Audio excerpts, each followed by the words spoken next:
Bien, bonjour mes amis. Bonjour mes amis. Alors, on va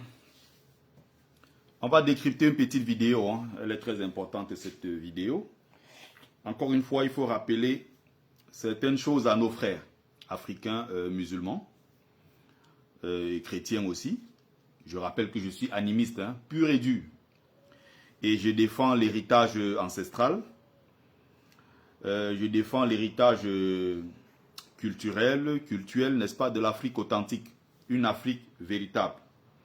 Débarrassée de toutes les influences et de la haine des religions monothéistes dites révélées. Dieu ne parle pas aux hommes. Dieu ne révèle rien. Dans vos religions, où on dit que le prophète s'était rendu quelque part, il était avec les chèvres, il était berger, à un moment il s'est rendu dans un coin, il y a un esprit qui est venu lui parler, c'est Dieu qui est venu lui parler en esprit, un ange est venu lui parler et lui a transmis le message pour qu'il a distribué ce message-là à son peuple. Mais c'était pour son peuple ce message, si ça a d'ailleurs existé. Ce n'était pas pour nous les Africains, parce que nous, en tant qu'Africains, on a notre façon de croire en Dieu. Ce n'est pas les autres qui sont venus nous apprendre c'est quoi la religion. L'Africain connaît déjà le nom de Dieu, ça existe dans sa langue et il la pratique. Il sait ce que c'est que rendre un culte à Dieu, à sa façon. L'Africain sait c'est quoi remercier la nature. L'Africain sait c'est quoi Dieu. Ce ne sont pas les peuples arabes ou occidentaux ou je ne sais où qui sont venus apprendre c'est quoi Dieu aux Africains. Maintenant, toi, Africain qui es musulman, toi qui es chrétien, et qui dit que tu es d'ailleurs musulman avant d'être noir, ce que tu dois comprendre, c'est que les autres ne font que ce que leurs ancêtres ont eu à faire. Ils ne répètent que les schémas tracés, conçus par leurs ancêtres. Toi, l'Africain, la différence, c'est que tu es un suiveur, tu es un squatteur. C'est toi qui vas squatter la religion des gens. On ne t'a pas invité là-bas. C'est toi qui vas squatter. Ils ont d'abord imposé par la force, d'accord, mais par la suite, des Africains qui ont été convertis, eux-mêmes ont fait le job en allant imposer ces religions violentes-là aux autres Africains. Ils les ont imposées. Donc, qu'est-ce qui se passe aujourd'hui? Il y a un véritable danger. Je vais vous faire écouter une vidéo. Déjà, je fais écouter la vidéo. On va faire un commentaire ensuite. Écoutez très bien. Hein.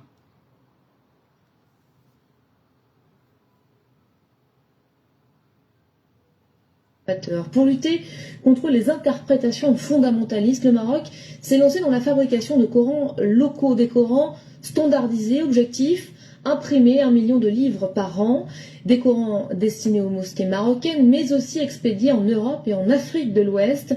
Sur le terrain, pourtant, et en particulier dans les écoles, l'enseignement islamique reste sujet à polémique. Un enseignement très traditionnaliste, décontextualisé, assuré par les associations religieuses. Les modernistes crient au danger. Voyez tout de suite ce reportage signé Christelle Marot et Jean-Marie Lemaire. Le Coran, livre sacré pour tous les musulmans. Ces manuscrits enluminés sont précieusement conservés par le Maroc. Mais de nos jours, c'est à la chaîne que l'on fabrique le Coran. Un Coran local, standardisé selon la narration Warsh, communément adoptée au Maghreb. Au niveau politique, la symbolique est forte. Il s'agit de promouvoir un islam marocain tolérant, pragmatique, afin d'éviter les interprétations fondamentalistes du wahhabisme. Dans cette imprimerie à Mohamedia, les rotatives ne s'arrêtent guère de fonctionner. Ici, 830 000 Corans ont été imprimés en 2012. Pour les autorités religieuses du Maroc, l'objectif est de sortir 1 million de livres par an dès 2013 afin de répondre aux besoins grandissants des mosquées marocaines. Mais pas seulement. Et une fois ce stade est atteint, alors on va procéder à satisfaire les Marocains résidant en Europe, en Italie, en France, en Allemagne, en Belgique. Parce qu'ils ne cessent de nous réclamer des copies, des exemplaires en quantité. En dehors des mosquées marocaines, 25 000 exemplaires ont été envoyés en France l'année dernière. Le Maroc fournit également les mosquées d'Afrique de l'Ouest. Ce que vous venez de voir, ce n'est pas un rêve. Il faut qu'on se comprenne très bien. Je vous place déjà le décor. Hein? Il faut qu'on se comprenne très bien. Les Marocains, J'ai vécu au Maroc 3 ans. Hein. Donc quand je parle du Maroc avec quand même beaucoup plus de précision que ça. Que beaucoup d'autres d'ailleurs. C'est un pays que je connais très bien. Et je connais une cinquantaine de villes et villages au Maroc. J'ai beaucoup voyagé au Maroc pendant 3 longues années. Et les grandes villes là, j'ai visité beaucoup de grandes wilayas. Il faut comprendre comment le monde fonctionne. Je m'adresse ici aux Africains musulmans qui ne comprennent pas ou qui font semblant de ne pas comprendre. Le monde, c'est quoi? C'est une affaire de rapport de force.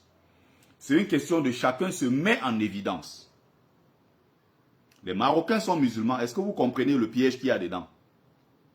Mais ce ne sont pas des musulmans qui entendent de se faire dominer par les Wahhabites.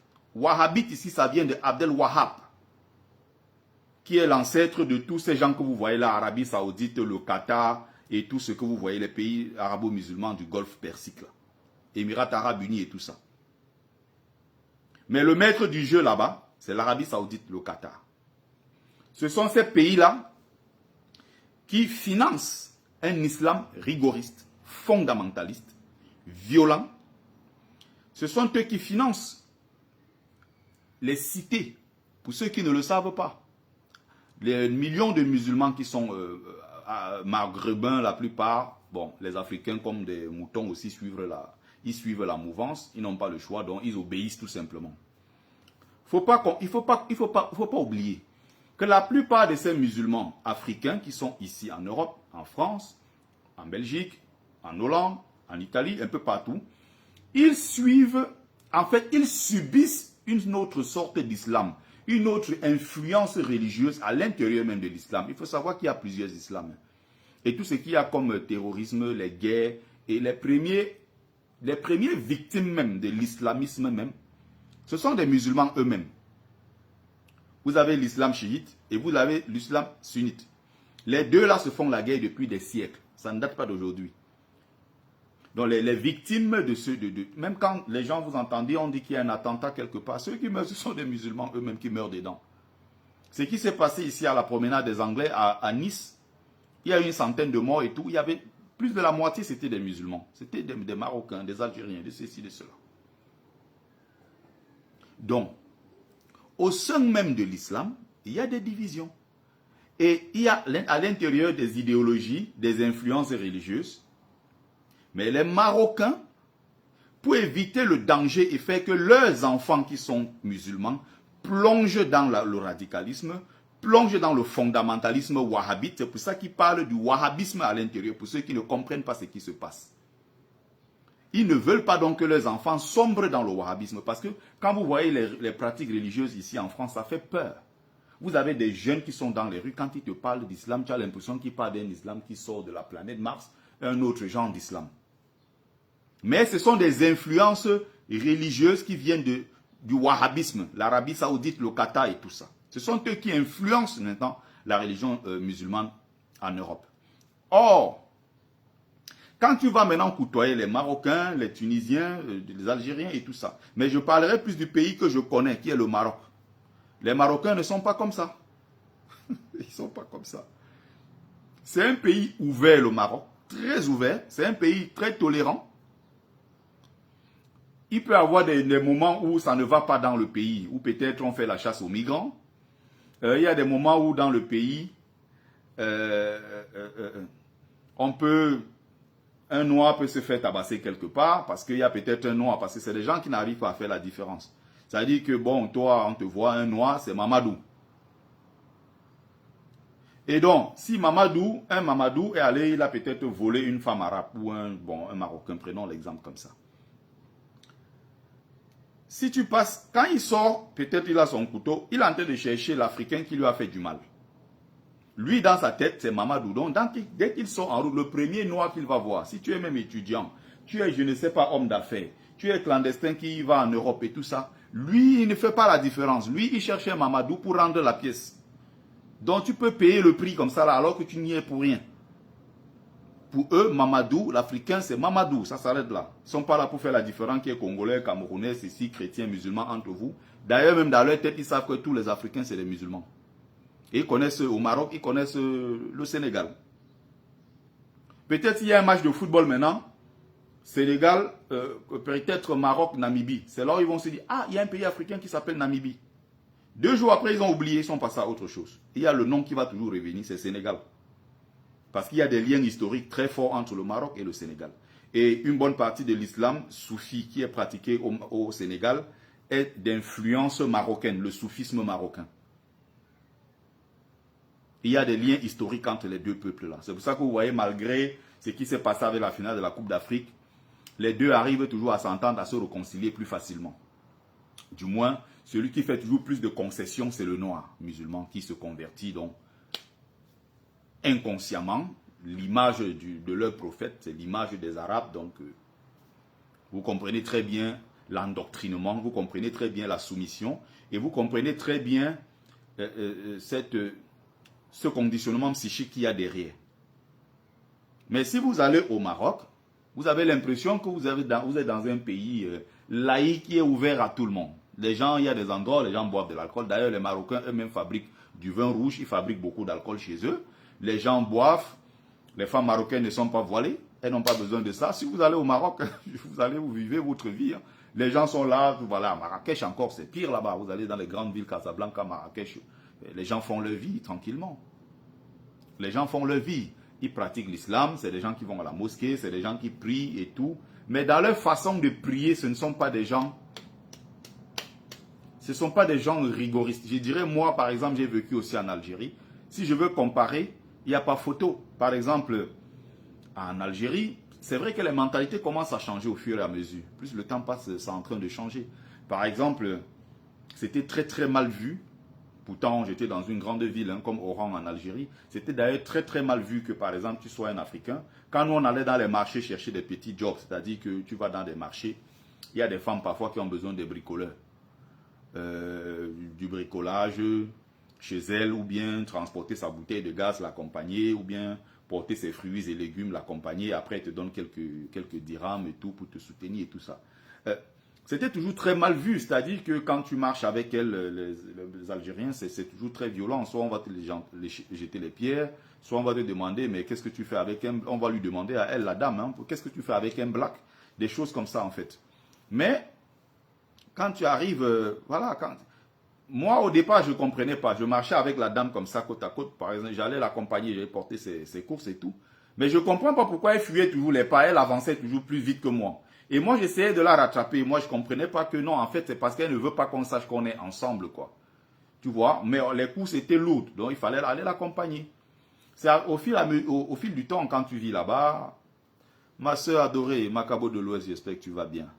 Donc, c'est quand tu vas dans ces endroits-là, au fur et à mesure, tu apprends, tu finis par comprendre que, voilà, quand tu arrives au Maroc, bah, voilà, hein, tu as des mosquées à gauche, à droite, les gens s'adaptent, les gens vivent leur vie, les femmes ne sont pas voilées, il y a rarement des débats sur les histoires de voile.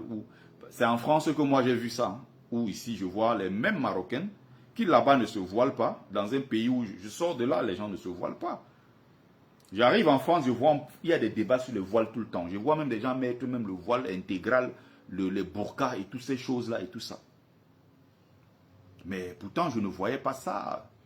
Je ne voyais pas ça là-bas. Tu peux marcher pendant des jours, pendant des semaines au Maroc. Tu ne vois pas une seule femme avec le voile intégral, le burqa qui cache le visage là. Tu ne vois pas ça. Les gens ne sont pas comme ça là-bas. C'est ouvert, les gens mangent, ils boivent, ils dansent, ils font leur vie, quoi. Il y a beaucoup de touristes, les gens viennent de partout. Tu vois, il y a un monde là, tu ne sais pas qui vient d'où. Ils ne sont pas comme ça. Le fameux marhaba là-bas, c'est pas seulement... il y a des discriminations, hein, il y a du racisme, il y a quand même pas mal de choses. Hein. Mais j'ai envie de dire que ce n'est pas un enfer non plus, par rapport à ce que certains peuvent décrire. Vous allez dans d'autres pays, c'est beaucoup plus difficile que cela. Vous voyez que la preuve, c'est qu'eux-mêmes, même en tant que Marocains eux-mêmes, ils n'arrivent pas à s'adapter ailleurs. C'est-à-dire que prends le deux vols, tu mets direction Arabie Saoudite, tu mets direction Paris. Le Marocain viendra à Paris. Tous les musulmans d'ailleurs, malgré tout ce qu'ils bavardent. La terre du prophète, la terre sainte de l'islam, c'est l'Arabie Saoudite. Mais si tu mets un vol là, tu mets Paris, New York, tu mets Arabie Saoudite, tous vont aller à New York, tous vont aller à Paris. Parce qu'ils ont besoin de vivre dans un monde de liberté. Ils ont besoin de vivre dans un monde où il n'y a pas autant de contraintes que dans les pays comme l'Arabie Saoudite. Et je vais prendre un autre exemple parce que c'est important de faire comprendre ça. Je m'adresse ici aux Noirs africains musulmans convertis là. Et il faut comprendre quelque chose. C'est que les Saoudiens eux-mêmes, les Wahhabites, on va appeler ça comme ça parce qu'il n'y a pas que l'Arabie Saoudite, il y a le Qatar aussi, tout ça. En quelque sorte aussi le Yémen et tout ça. Même si au Yémen, vous avez une grosse influence aussi qui est chiite, au même titre que l'Iran. C'est pour ça d'ailleurs que récemment, même dans la guerre qui a été engagée entre les États-Unis et l'Iran, vous avez certains musulmans qui soutenaient les États-Unis contre l'Iran. Pourtant, certains vont se dire, mais non, mais c'est tous des musulmans. Sauf que non, l'Iran, c'est l'islam chiite. Sunnite. Non, chiite, pardon. Or, les autres majoritairement sont des musulmans sunnites. C'est une autre branche de l'islam. Donc, finalement, les Saoudiens ont compris que pour développer leur pays, il faut ouvrir l'Arabie Saoudite au monde entier. Ils veulent organiser la Coupe du Monde de 2034. L'Arabie Saoudite est favorite. Le Qatar, à côté, a organisé une Coupe du Monde de football en 2022. Ils n'ont pas interdit l'alcool, hein. Ils n'ont pas interdit plein de choses. Hein. Donc, même ceux qui sont venus avec l'islam sont en train de comprendre une chose. Pour avancer, il faut s'ouvrir au monde extérieur. Pour avancer, il faut envoyer ses enfants à l'école apprendre les sciences et la technologie. Parce que c'est ça qui développe un pays. Vous avez en Afrique des endroits où les gens n'arrivent pas à manger. Vous avez dans des endroits où ils apprennent l'école coranique aux enfants. Ils sont là avec les ardoises, ils ont faim, les enfants ont la tête baissée, ils ont faim, ils ont sommeil, ils sont même pas propres, tout ça. Ils récitent des choses dans des langues qu'ils ne comprennent pas. Il va te dire, on a shadow, Allah ilah. La ilaha illallah, nashhadu anna Muhammad Rasulullah, Bismillah ar-Rahman ar-Rahim, Alhamdulillah Rabbil Alamin, Rahman ar-Rahim, Malik yawmiddin, Iyyaka na'budu wa iyyaka nasta'in, Ihdina siratal mustaqim, siratal ladina an'amta alayhim. Si tu lui demandes ce que ça signifie, traduction, ça veut dire quoi? Il ne peut pas te dire. Il ne sait pas ce que c'est. On est venu, on lui a dit, maintenant, les crânes de tes ancêtres, tes coutumes et autres, c'est de la sauvagerie, c'est de la barbarie. Tu laisses ça et tu viens à la lumière, on va t'apprendre ce que c'est que l'islam. On impose une religion, du jour au lendemain, vous commencez à pratiquer le culte des autres, on te dit, ça doit se faire en arabe.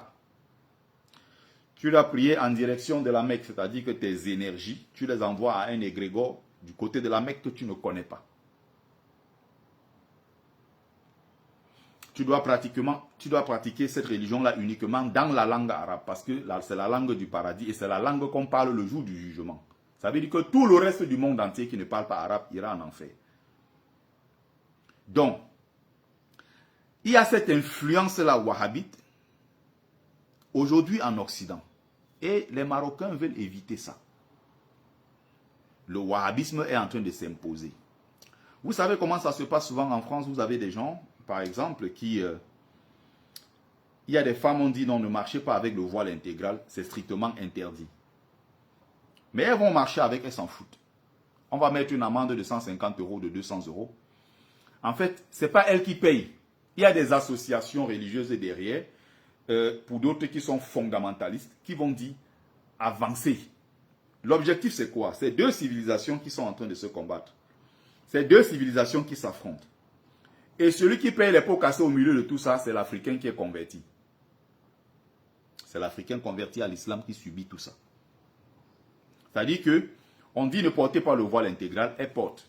Mais dès qu'il y aura des amendes, ce n'est pas elle qui paye. Elle donne juste le numéro de l'amende et tout. Ailleurs, il y a les associations religieuses fondamentalistes islamistes qui vont payer à sa place. Donc, elle s'en fout. Demain, elle peut encore reporter ça, elle marche avec. Elle n'a peur de rien. Parce qu'il y a une civilisation arabo-musulmane qui est en guerre contre la civilisation occidentale. Et au milieu de tout ça encore, comme je disais, les Africains payent les pots cassés parce que soit ils sont musulmans, soit ils sont chrétiens. Les Africains sont tout sauf eux-mêmes. Ils sont là juste pour recopier les autres. Ils sont là pour squatter les autres. Voilà exactement ce qui se passe. Il y a...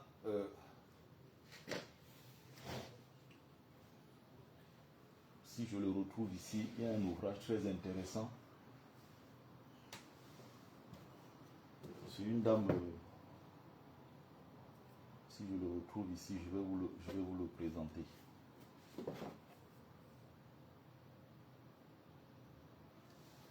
Voilà. voyez, les soldats d'Allah à l'assaut de l'Occident. C'est Jemila Ben Habib, prix international de la laïcité 2012. Préface d'Yvette Roudy. Vous voyez, c'est cette dame-là. En fait, il y a des gens qui ne comprennent pas les enjeux, en fait. Et pour comprendre les enjeux, il faut lire les bouquins comme ça, pour comprendre les véritables enjeux. C'est-à-dire que vous avez, c'est des civilisations, en fait. C'est des civilisations qui s'affrontent. Vous comprenez? Et celui qui n'a pas vraiment sa civilisation, qui n'a pas son berceau civilisationnel, qui ne pense pas à partir de ses repères, qui ne pratique pas la religion inventée par ses propres ancêtres, c'est celui-là qui s'est déporté ailleurs pour aller être le sous-fifre, c'est-à-dire qui est au service finalement du monde arabo-musulman et qui est en même temps au service du monde occidental. C'est l'Africain qui joue ce jeu-là. Et c'est lui qui paie dans ce jeu parce que lui met au tombeau sa propre civilisation, il met au tombeau ses propres valeurs pour adopter les valeurs étrangères à son continent. Voilà d'où vient le malheur. Donc, les Marocains se disent, on ne veut pas être dominé par ceux-là qui sont fondamentalistes. Nous pratiquons un islam très tolérant. Et pour le coup, même si vous allez en Algérie, mais plus encore au Maroc, vous avez des gens qui sont musulmans, mais qui ne sont pas dans la pratique rigoriste de l'islam. C'est des gens qui sont ouverts, qui accueillent, qui sont à l'écoute de l'autre et qui sont dans une pratique vraiment simple de l'islam. Un peu comme chez nous en Afrique. Avant que ces bêtises de Boko Haram arrivent, c'est quelqu'un qui allait s'installer en Arabie Saoudite, qui a appris les bêtises des Wahhabites là-bas et qui a ramené ça en Afrique, qui a créé Boko Haram. Celui qui a créé Boko Haram, le Nigérian, là j'oublie son nom, il a fait ses études en Arabie Saoudite. Donc pendant que les gens vont apprendre la science et la technologie, comment transformer ceci pour fabriquer des bitumes, comment fabriquer des comprimés, comment fabriquer ceci, les gens vont s'asseoir pour apprendre des choses, pour venir créer des guerres religieuses, soi-disant, pour diviser les pays. Et l'un des salopards, l'un des criminels qui a financé ce genre de choses en Afrique s'appelle Muammar Kadhafi. Muammar Kadhafi, c'était le grand agentier qui finançait l'islamisme politique et l'islam radical en Afrique. Muammar Kadhafi, c'était son travail. Et tous ces gens-là recevaient des dons de Muammar Kadhafi. D'ailleurs, quand le Nigeria, ça va exploser avec l'affaire Boko Haram, la première proposition de Muammar Kadhafi, c'est d'appeler les présidents successifs, et il faisait la pression qu'il faut diviser le Nigeria en deux pays, le nord pour les musulmans et le sud pour les chrétiens. Mais quand on te dit le Nigeria sud pour les chrétiens, allez voir des millions de musulmans qui sont nés, qui ont grandi dans le sud du Nigeria, et qui n'ont jamais connu le nord, mais ils sont pourtant à Aoussa. D'autres qui sont Kanouri et autres, mais qui sont nés, ils ont grandi à Lagos, à Abuja, ils n'ont jamais mis pied même là-bas au Grand Nord. Il y a des gens qui sont du sud, qui sont nés, qui ont grandi au nord, qui ne connaissent pas le sud. Mais Kadhafi avait proposé que non, la seule solution c'était de diviser le pays et faire le nord pour les musulmans, un autre État, et créer un État du sud pour les chrétiens. Donc à cause des influences religieuses, des influences linguistiques et autres, nous divisons notre pays, nous nous divisons. Comme vous voyez aujourd'hui le Soudan divisé, le nord du Soudan pour les Arabes, le sud pour les chrétiens noirs. Voilà dans quelle bêtise nous sommes en Afrique. Maintenant, il y a le Cameroun anglophone, Cameroun francophone. Il faut qu'ils se séparent. D'autres parlent anglais, d'autres parlent français. Pourtant, il y a même moins de 100 ans en arrière, ces peuples-là n'étaient pas des peuples musulmans, je ne sais pas, ni chrétiens, je ne sais pas, musulmans, ni je ne sais pas quoi, francophone ou anglophone. Mais à cause des influences extérieures, nous arrivons à nous diviser nous-mêmes de l'intérieur. Et c'est ça le malheur chez nous en Afrique. Donc, les Wahhabites financent l'Occident ici avec les Corans. Ils ont mis le Coran partout. Ils financent les constructions des mosquées, puisqu'ils ont beaucoup d'argent, l'argent de pétrodollar. Ils financent les mosquées. Ce qui fait que vous avez des anciennes églises en France aujourd'hui qui sont transformées en boulangerie, en salle de sport. Il y a des anciennes églises là qui sont là, qui ne servent plus à grand chose. Maintenant, les mairies, puisque ces mairies-là coûtent cher, en fait, l'entretien de ces églises-là coûte cher, les Occidentaux ayant quitté majoritairement. Aujourd'hui, c'est des gens qui ne sont plus trop dans la religion et autres. Qu'est-ce qu'ils font entre-temps? Les Wahhabites maintenant financent pour permettre aux musulmans, par millions qui sont en Europe, d'occuper les anciennes églises. Donc, avant de mettre même une église en vente, non, les gens déjà se sont proposés pour acheter et transformer cela en mosquée. Sauf qu'il y a aussi des Occidentaux qui résistent en disant non. Même si maintenant il n'y a plus trop de pratiques religieuses, la religion a été séparée du pouvoir législatif, pouvoir exécutif et tout ça. Il y a eu séparation entre l'église, l'État et tout ça. Mais n'en demeure pas moins que nous sommes des judéo-chrétiens. La France est un pays judéo-chrétien. La France est même d'ailleurs fille aînée de l'Église. Donc il y a quand même des gens qui résistent. Il y a des associations chrétiennes aussi qui résistent en disant non, ça fait partie de notre patrimoine. C'est là où vous comprenez que les Occidentaux sont des gens très futés. Ce n'est pas pour autant qu'ils vendent à tout va. Parce qu'ils savent que s'ils vendent, il y a déjà pratiquement 3000 mosquées en France. Et il y a peut-être 700 à 800 mosquées encore qui sont en cours de construction. Ils se disent, si on finance comme ça sur 20 ans, sur 50 ans, nous allons disparaître en tant qu'Occidentaux. Et ceux qui vont prendre la place seront des musulmans, des arabo-musulmans. Et avec le contingent d'Africains musulmans convertis et tout ça qui va arriver et tout. Ils se disent, il faut qu'on protège notre patrimoine. Voilà comment les Occidentaux pensent. Pendant ce temps, il y a maintenant le pétrodollar de l'autre côté qui finance parce qu'ils ont intérêt à ce que l'Europe devienne musulmane. Donc, ils financent la construction des mosquées, ils financent la construction des salles de sport halal. Je ne sais pas si les gens se rendent compte, mais il y a déjà ça en Europe beaucoup. Nous sommes en été là. Regardez le journal en France, regardez sur les chaînes de télé un peu partout. Il y a maintenant ce qu'on appelle les vacances halal. Comme vous avez des boucheries, 70 à 80% des boucheries en France maintenant sont des boucheries halal. Bon, moi quand je mange, je mange. Hein. Je ne veux pas savoir halal ou pas halal. J'aime bien quand c'est grillé, si c'est bien assaisonné, je mange. Je m'en fous de halal ou pas, hyper caché, ça c'est pas mon problème. J'ai envie de manger de la bonne viande, voilà, qui est saine, c'est le plus important. Donc, il y a ce qu'on appelle maintenant les vacances halal. Ça veut dire quoi? Vacances halal, ça veut dire il faut des espaces culturels, des espaces de fête uniquement pour les musulmans et pour même pas seulement les musulmans, parce qu'on n'accepte pas tout le monde là-bas. Si tu es musulman malien, tout ça, je ne sais pas, musulman congolais converti, ou bien je ne sais pas, sénégalais ou autre, tu débarques là-bas, tu n'es pas la bienvenue. Donc, entre eux, il y a une sorte d'entre-soi qui s'est créé dans ce qu'ils appellent vacances halal, où vous avez des femmes qui viennent avec leurs vêtements, leurs djellabas, et tout. Ils ont besoin d'un espace où tout est halal. C'est-à-dire qu'il y a même ce qu'on appelle les piscines halal. C'est-à-dire que si tu vas dans ces piscines-là, tu viens avec tes petits caleçons, les trucs qu'on voit sur les plages, là, les trucs que tu vas entrer nager. Non, on te dit que c'est interdit.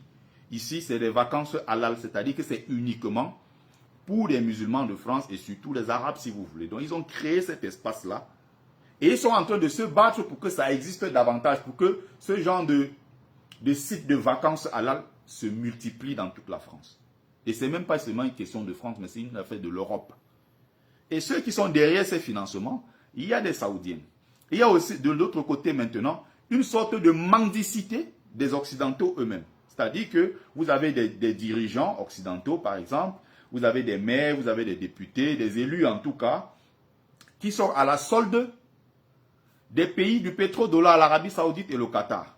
Y compris même commençant par le président, vous voyez Macron, il va là-bas faire des courbettes et tout parce qu'ils ont besoin d'argent. Et maintenant, si vous avez besoin de l'argent de l'Arabie Saoudite, du Qatar et autres, en retour, puisque vous vendez les armes chez eux, vous vendez ceci, vous vendez cela, en retour, on vous dit non. Il y a nos enfants musulmans là-bas chez vous. Il faut essayer de faire quelque chose pour eux. Et les élus maintenant de leur dire, vous voyez, nous on veut bien faire quelque chose pour vos enfants musulmans qui sont chez nous, sauf qu'on n'a pas les moyens. On veut construire des logements pour les loger, mais on n'a pas assez de moyens. Résultat, il y a plusieurs constructions maintenant, en France, notamment dans les cités. Et quand je parle de cités ici, pour ceux qui vivent ici comprennent c'est quoi une cité. Je ne parle pas de banlieue, parce qu'il y a une différence fondamentale entre la cité et la banlieue. La cité, c'est quoi? C'est cette espèce d'endroit où vous avez des constructions en HLM, hein, habitation, logement moyen, les logements ne coûtent pas souvent trop cher. Et à l'intérieur, il y a une communauté généralement qui est dominante, qui est la communauté musulmane, dans les HLM et tout. Et donc, il y a la pratique religieuse. En fait, c'est une sorte de pays dans un pays. C'est comme une sorte de Bantoustan. Et c'est une sorte d'entre-soi où on sait qu'ici, il y a Mamadou, là, on sait qu'il y a Abdelkader. Ici, quand on descend, il y a Ismaël. Dès qu'on monte, on sait qu'il y a Malik en haut et tout. En fait, c'est une sorte de communauté qui s'est créée. Et c'est les Occidentaux eux-mêmes, voilà, qui ont créé tous ces trucs-là. C'est pas seulement fait pour ça, mais il y a une autre maintenant, un financement qui va donc venir des pays de pétrodollars, qui vont financer la construction, même des HLM en France. Donc, résultat, l'Arabie Saoudite, avec l'argent du pétrodollar, va maintenant financer les mosquées halal, les piscines halal, les vacances halal, les livres, et surtout ce qu'ils vont diffuser, c'est quoi? C'est l'idéologie wahhabite, qui est une idéologie violente, qui discrimine, qui prend du contrôle. Et donc, c'est les mêmes, hein, c'est-à-dire que vous êtes dans une sorte d'hypocrisie qui ne dit pas son nom, quoi. Bonjour, mon frère Roger Tanonkou. Vous êtes dans une hypocrisie qui ne dit pas son nom, c'est-à-dire que je vous invite à taper, je vais voir si on va voir, on va peut-être regarder ça, voir. Je vais revenir dessus, hein, c'est une vidéo très importante. Il faut qu'on comprenne la place, les Africains doivent comprendre en fait les enjeux. On va voir ça. On va voir ça, je vous parlais de ça récemment.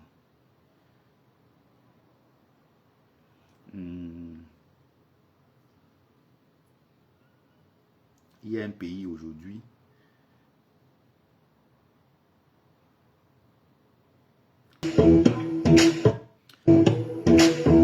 Je ne sais pas si vous comprenez les enjeux. C'est-à-dire que là, vous avez ce qu'on appelle le pont, on appelle ça le pont whisky. Je ne sais pas si les gens comprennent. Ça s'appelle le pont whisky, c'est-à-dire le pont Johnny Walker. Vous connaissez le whisky qu'on appelle le whisky Johnny Walker, le pont whisky. Là, vous avez deux pays musulmans.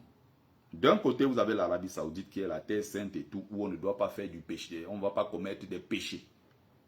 Et vous avez un pont qui sépare, vous avez en face le Bahreïn, qui est aussi officiellement un pays musulman. Puisque l'Arabie Saoudite, c'est la terre sainte, qu'est-ce qu'ils font? Tout ce qui est interdit et tout, c'est une terre qui est halal, c'est une terre qui est sainte. Donc tout ce qui est interdit, l'alcool, la drogue, prostitution, tout ce qu'il y a, les petites filles qu'on traîne à gauche, à droite, voilà, tout ça est interdit. C'est haram. Les vendredis, qu'est-ce qu'ils font? Ils traversent juste le pont whisky. Ils ont déjà apprêté tout ce qui est de l'autre côté. Hein. C'est-à-dire qu'ils traversent juste le pont. On va sur la terre où tout est autorisé. Au Bahreïn, là-bas, les gars boivent de l'alcool, ils saoulent, ils couchent avec les femmes partout, ils font tout ce qui est interdit, haram et autres. Après le week-end, quand ça se termine, dimanche soir, ils font bon, bismillah et tout, on finit. On reprend maintenant les voitures, on retraverse le même pont, on retourne en Arabie Saoudite. Et maintenant, ils ont inventé encore, les Wahhabites, ils sont dangereux, les Wahhabites, l'Arabie Saoudite, le Qatar et autres. Ils sont dangereux, ces gens. Ce sont eux qui financent aussi le terrorisme en Afrique. Vous allez voir dans tout ce qui est terrorisme, vous allez entendre toujours le nom du Qatar qui finance. La déstabilisation du nord du Mali, la déstabilisation du nord, tout ce qui est le Sahel. Vous allez toujours voir derrière cela les Occidentaux, certes, mais vous allez voir toujours derrière ceux qui financent ces mouvements religieux. C'est toujours le Qatar, l'Arabie Saoudite. Les deux là sont toujours derrière. Donc, là-bas maintenant, ils ont débloqué un autre niveau. Qu'est-ce qu'ils font? Puisque la terre est une terre sainte, ils disent, bon, ça c'est la terre. Maintenant, ils ont des jets privés qu'ils ont achetés, où ils ont mis de l'alcool dedans, ils ont mis tout ce qui est haram, tout ce qui est interdit. Ils ont pris des belles filles qui viennent d'Ukraine, ils ont des belles filles qui viennent de partout, les pays du monde là, ils importent ces filles là-bas. Permettez-moi l'expression importer. Et maintenant, ils entrent dans des avions, ils vont se caler comme ça au niveau du ciel. C'est-à-dire, ils ont des hélicoptères, ils montent comme ça au niveau du ciel. Et là-bas, ils éclatent, ils font tout ce qu'ils veulent en haut, après ils redescendent sur terre. L'essentiel, c'est que ça ne soit pas fait sur la terre arabe que vous voyez. Il ne faut pas que ce soit fait sur la terre saoudienne. Mais les gars montent dans l'espace, ils font toutes les bêtises, après ils redescendent. Et c'est cette idéologie-là maintenant qui est en train d'être imposée au monde entier. Les Marocains ont donc compris le piège. Ils se disent, nous voulons un islam tolérant, pacifiste, où on est en accord avec les autres et on avance en frères en tant qu'humanité. Donc ils se sont rendus compte que de plus en plus, cette idéologie est en train de prendre la place d'abord en Europe et ensuite même chez eux en quelque sorte. Maintenant, pour se protéger, qu'est-ce qu'ils font? On réécrit le Coran, version marocaine, pour distiller partout. C'est une façon de combattre le Coran rigoriste, fondamentaliste qui vient d'Arabie Saoudite et du Qatar et tout ça. Voilà l'objectif. Et c'est pour ça que quand vous voyez, ils font ce genre de travail. Ce n'est pas un hasard. On va réécouter. Le Maroc des Corans, fabrication de Corans locaux, des Corans standardisés, objectifs, imprimés. Les Corans locaux standardisés. C'est très important. Or, le Coran, d'après ce qu'ils disent, le Coran est descendu directement du ciel. Il y a des hommes qui se sont permis maintenant de réécrire le Coran, standardisé. Mais quand on dit standardisé, c'est à partir de quel référentiel? Est-ce que le Maroc, c'est le Sénégal? Est-ce que le Maroc, c'est le Mali? Est-ce que le Maroc, c'est le Niger? C'est le Burkina? Est-ce que c'est le Tchad? Est-ce que c'est le Cameroun? Est-ce que c'est le Congo? Mais ce Coran-là va être un Coran distribué depuis 2012. Ils ont commencé à distribuer à l'intérieur du Maroc. Et donc, imaginez de 2012 à maintenant, ça fait 14 ans qu'ils fabriquent au moins, on va dire presque 1 million par an. Et ils distribuent en Europe. On comprend très bien que c'est pour leurs enfants, leurs descendants qui sont un peu partout en Europe. Vous regardez l'équipe du Maroc qui est en Coupe d'Afrique, en Coupe du Monde à présent. Vous avez 11 entrants l'autre jour contre le Brésil. 9 sur 11 sont nés et grandis en Europe. Ils n'ont pas connu le Maroc. Et les deux qui sont les deux Blédas qui étaient dans l'équipe, Ounaï et je ne sais plus qui d'autre là, quand on les a remplacés, les 11 qui étaient sur le terrain contre le Brésil étaient des gens tous nés en Hollande, comme Saïd Barry, il est né en Hollande, le gardien Bounou, il est né au Canada. Vous avez tous ces gars-là, d'autres sont nés en France, d'autres sont nés en Belgique, tout ça. Vous voyez? Donc il y a des millions de leurs enfants qui se retrouvent en Occident et ils ne veulent pas que leurs enfants soient embarqués dans cette pratique de l'islam-là. Ils ont donc fabriqué leur propre Coran qu'ils distribuent partout. Et ça est fabriqué dans la ville de Mohamedia. Pour ceux qui connaissent le Maroc, Mohamedia, c'est en allant vers Casablanca, tout ça. Vous voyez? On continue. 1 million de livres par an, des Corans destinés aux mosquées marocaines, mais aussi expédiés en Europe et en Afrique de l'Ouest, sur le terrain. Maintenant, on parle d'Afrique de l'Ouest. Pourquoi l'Afrique de l'Ouest? Il faut qu'on se comprenne très bien. Pourquoi l'Afrique de l'Ouest? Mais pourquoi les Marocains, qui sont du nord de l'Afrique, qui sont des Arabo-berbères, fabriquent leur Coran, qui doit répondre à leurs besoins, à leur identité, à leur environnement, à leur civilisation, à leur façon de penser, à leur mode de pensée, à leur idéologie, l'ensemble de tout ça finalement, pourquoi ils envoient ça en Afrique de l'Ouest? Mais est-ce que les Ouest-Africains qui sont musulmans sont inaptes à la pensée? Est-ce que les Ouest-Africains qui sont musulmans sont incapables de fabriquer leur propre Coran ou de réécrire un Coran de l'Afrique de l'Ouest qui réponde aux besoins, aux spécificités de l'Afrique de l'Ouest? Pourquoi ils ne peuvent pas faire ce travail-là par eux-mêmes et se laissent maintenant? Parce que c'est une autre forme de domination aussi. Ils ont réécrit dans le Coran, mais ils envoient ça en Afrique de l'Ouest. Ça veut dire toi qui es Soussou, qui es Malinké, qui est Alpoula, qui est, je ne sais pas, Mandeng, je ne sais pas. Tu vas maintenant t'adapter à une autre version du Coran qui vient du Maroc. Mais pourtant, ça fait plus de 1000 ans, je ne sais pas combien de milliers d'années que tu pratiques l'islam. Est-ce que vous, en tant que Maliens, Sénégalais, Nigérians, je ne sais pas, Tchadiens, bon, Tchad, on va dire l'Afrique centrale, mais quand ils disent l'Afrique de l'Ouest, comprenez que c'est toute l'Afrique noire. Il ne faut pas être naïf non plus. Pourquoi c'est à eux de fabriquer et d'envoyer chez nous? Pourquoi nous-mêmes ne pouvons pas nous asseoir et nous dire, ok, on va donc faire notre propre Coran, ou alors se débarrasser définitivement de l'islam et du christianisme? C'est encore la meilleure solution. Ou alors, si on dit qu'on va rester dedans, on peut décider de réécrire le Coran à notre façon, de telle sorte que les réalités, que ce qui sera dans ce Coran-là épouse les réalités locales, soit en adéquation avec nos mœurs, nos valeurs et autres. Et il y a donc quelqu'un qui s'appelle l'imam Nanfo Diaby, qui est un Maninka, en Guinée-Conakry, dans la ville de Cancan. Il avait décidé, il a dit, mais pourquoi nous prions en direction de la Mecque? Pourquoi nous prions en langue arabe?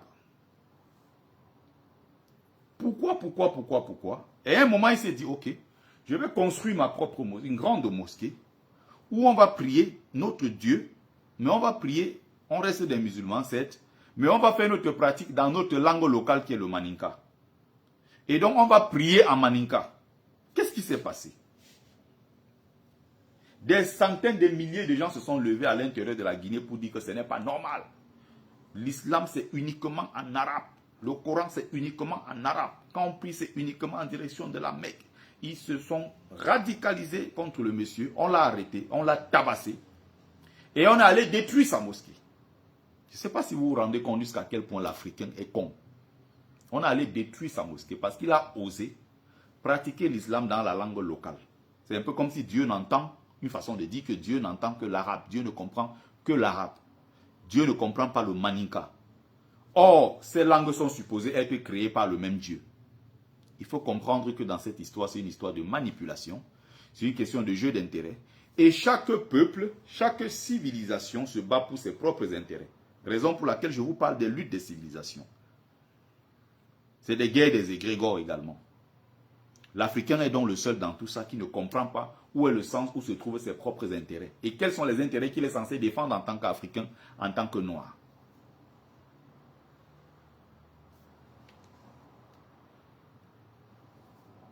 Pourtant, et en particulier dans les écoles, l'enseignement islamique reste sujet à polémique, un enseignement très traditionnaliste, décontextualisé, assuré par les associations religieuses. Les modernistes crient au danger. Voyez tout de suite ce reportage signé Christelle Marot et Jean-Marie Lemaire. Le Coran, livre sacré pour tous les musulmans. Ces manuscrits enluminés sont précieusement conservés par le Maroc. Mais de nos jours, c'est à la chaîne que l'on fabrique le Coran. Un Coran local, standardisé selon... Ils ont dit que ça descendait directement du ciel. C'est tombé à la Mecque. Comme par hasard. Le Coran est descendu du ciel, c'est tombé à la Mecque. La Mecque ici qui est un pays arabe, donc en terre arabe. Mais comme par hasard, pourquoi le Coran n'est pas tombé au Congo? L'Africain doit se poser cette question, comme par hasard. Pourquoi on parle en arabe? Pourquoi les prophètes sont arabes? Pourquoi, je ne sais pas pourquoi, les décisions prises au sein de l'islam sont prises par la minorité arabe, alors qu'ils ne font pas 20% de la population mondiale, musulmane mondiale. Si on réunit tous les musulmans du monde entier, les Arabes eux-mêmes font à peine 18%. Mais toutes les décisions de l'islam sont prises par des Arabes. Pourquoi? Mais le Coran, pourquoi ce n'est pas tombé au Cameroun? Pourquoi ce n'est pas tombé en Afrique du Sud ou au Mexique? Pourquoi ce n'est pas tombé aux États-Unis? Mais comme par hasard, Dieu a envoyé ça et c'est tombé directement à la Mecque. Voilà là où ça commence. Donc c'est un pays, leur prophète est de là. Et ils ont conçu ces religions-là. Et d'ailleurs, c'était bien écrit dans le truc. Ils disent que c'était pour la Mecque et les populations environnantes. Je ne sais pas si le Congo, le Tchad et tous ces pays qui sont devenus musulmans par la suite sont des pays qui sont auprès de l'Arabie Saoudite. Mais tout est parti de là. Et c'est de là qu'ils ont commencé à convertir les autres peuples du monde à travers le djihad. Le seul idiot, le taré dans l'histoire, qui ne comprend pas ce qui se passe, c'est l'Africain lui-même. Qui est le seul à ne rien comprendre à ce qui se passe.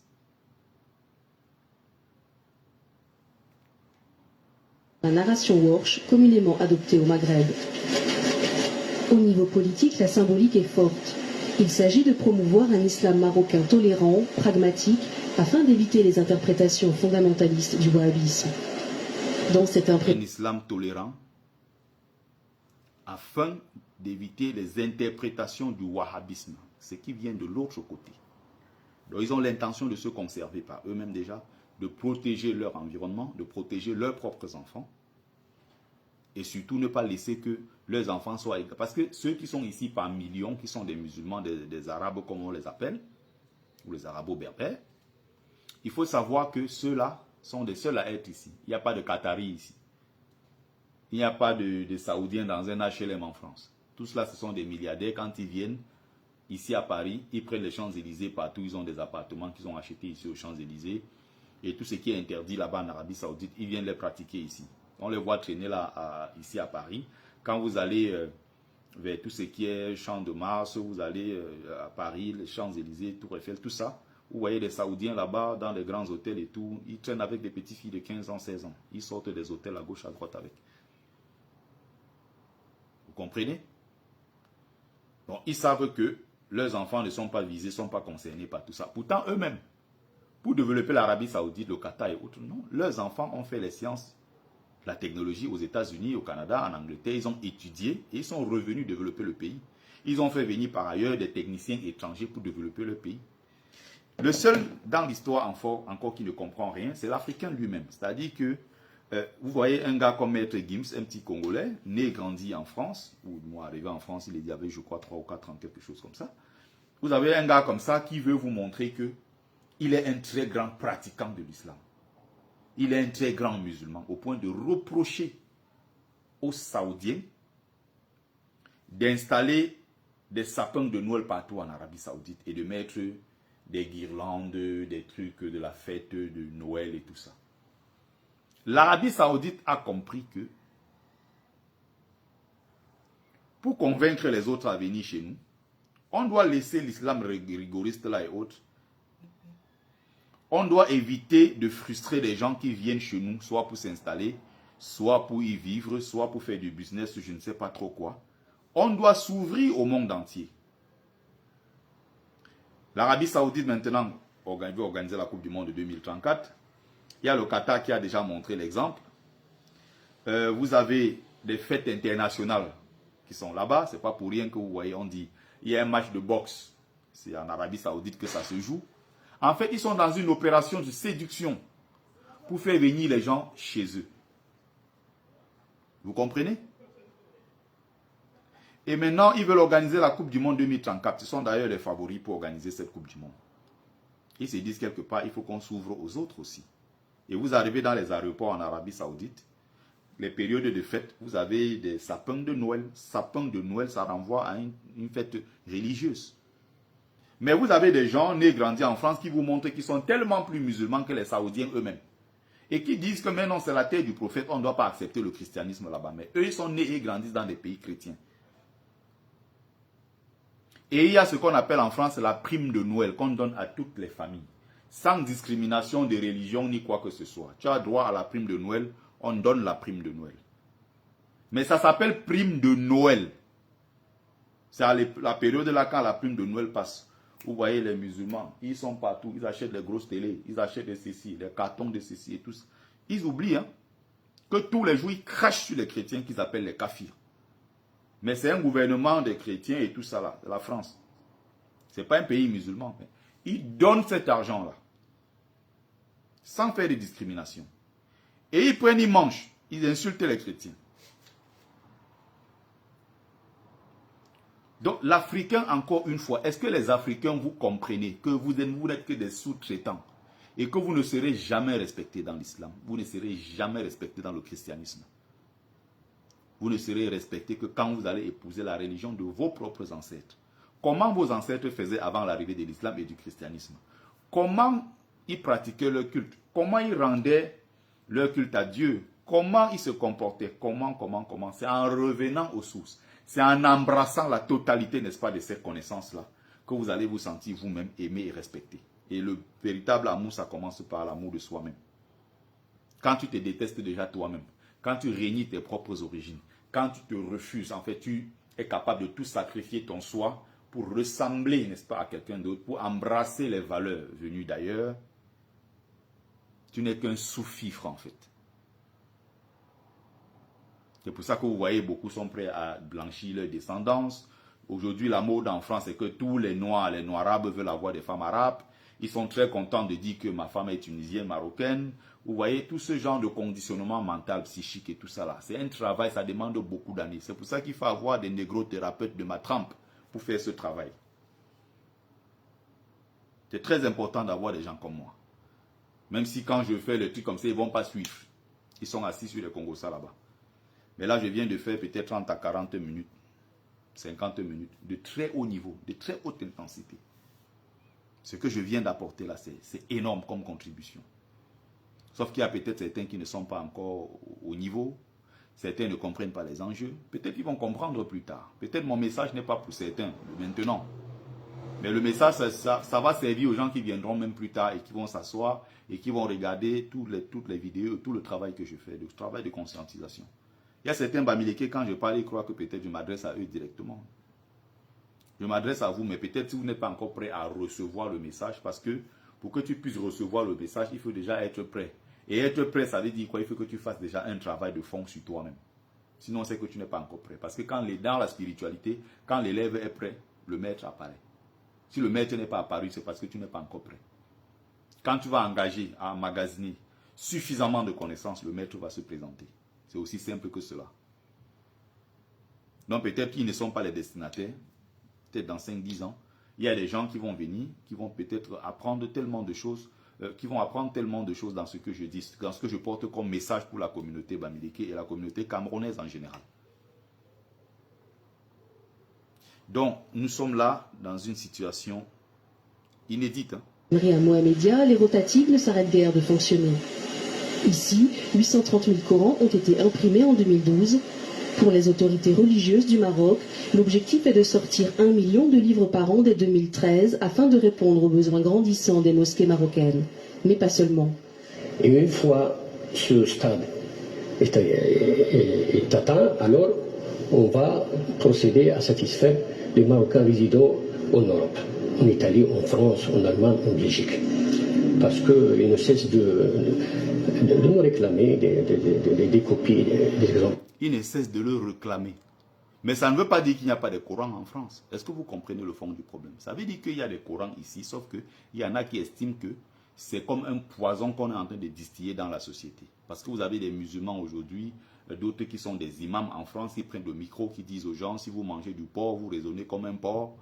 C'est dangereux de vivre dans des pays comme ça, mélangés avec des gens. Il y a d'ailleurs un qui a dit récemment qu'ils vont prendre toute la France bientôt.